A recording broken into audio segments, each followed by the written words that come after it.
Hi guys, పొద్దున్నే అయితే బాగా కొడుతుంది అనమాట. కొడుతుంటే నేను మొక్కలు నీళ్ళకి వచ్చాను, అవి ఉండిపోతాయి కదా అని చెప్పి. ఇంకా పొద్దున్నే చూడగానే ఈ పూలు అయితే బాగా పూసాయి అన్నమాట. పోతున్నాయని దీని టిప్స్ చెప్తాను ఏంటంటే, దాంట్లో మీరు సబ్స్క్రైబ్ చేసుకోండి, లైక్ చేయండి, కామెంట్ చేయండి. ఎన్ని పూసాయో చూడండి ఫ్రెండ్స్ మీరే.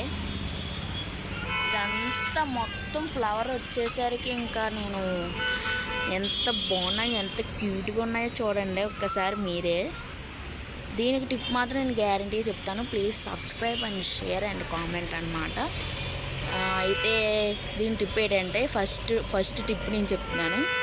ఫస్ట్ టిప్ ఏంటంటే, దీనికి బియ్యం కడిగిన నీళ్ళు ఉంటాయి కదా ఫ్రెండ్స్, బియ్యం కడిగిన నీళ్ళని మొక్క మొదట్లో వేసేయాలన్నమాట.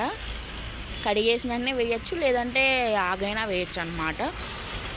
ఇంకో టిప్ ఏంటంటే, బియ్యం కడిగిన నీళ్ళలో ఏదైనా కర్రీ ఉండేవనుకో, ఆనియన్స్ తొక్క తీసేసి దాంట్లో వేసేసి బంగాళదుంప కర్రీ వండుకుంటే అది కూడా పీల్ చేసేసి అదే తొక్క తీసేసి దాంట్లో వేసేయడమే, బియ్యం కడిగిన నీళ్ళు. ఇవన్నీ దాంట్లో వేసి నానపెట్టేసి మార్నింగే మనకి మొక్కకి నీళ్ళు వేసుకున్నప్పుడు అది వేసేసామనుకో ప్రోటీన్గా ఉంటుంది అనమాట. ఈ మొక్కకే కాదు, ఏ మొక్కకైనా వేయచ్చు అనమాట. నేను ఇంకో మొక్క కూడా చూపిస్తాను. నేను అదేంటంటే, గడ్డి గులాబీకైనా దేనికైనా మనం వేసుకోవచ్చు అనమాట.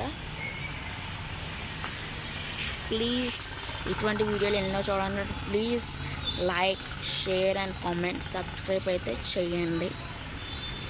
Okay, bye.